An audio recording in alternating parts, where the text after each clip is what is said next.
বাংলাদেশ দল batting line আপের দিক দিয়ে কতটা জঘন্য তা আরেকবার প্রমাণ হলো পাকিস্তান ম্যাচের মাধ্যমে। তো চলুন আমরা দেখে নেব পাকিস্তান এবং বাংলাদেশ ম্যাচের সেরা 3টি মুহূর্ত। প্রথমত, এই ম্যাচে বাংলাদেশ দল টস জিতে ফিল্ডিং করার সিদ্ধান্ত নিয়েছিল, যেখানে তাদের বোলাররা ডমিনেট করেছিল।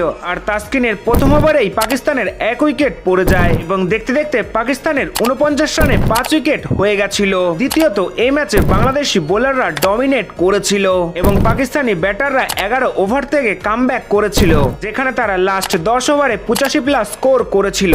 তৃতীয়ত, ওভারঅল ম্যাচটি দেখলে আপনারা বুঝতে পারবেন যেখানে বাংলাদেশ 136 রান চেস করতে পারছে না, এমনকি তাদের ফিল্ডিংও ছিল খুবই জঘন্য, যার কারণেই তারা আজ এশিয়া কাপ ফাইনালে পৌঁছাতে পারলো না এবং এই ম্যাচটি হারলো। আর এশিয়া কাপের ইতিহাসে এই প্রথমবার পাকিস্তান এবং ভারতের ফাইনাল হতে চলেছে। আমি এটা নিশ্চিত, ফাইনালেও পাকিস্তানকে গণধোলাই দেবে ভারত এবং ট্রফিটিও জিতবে ভারত।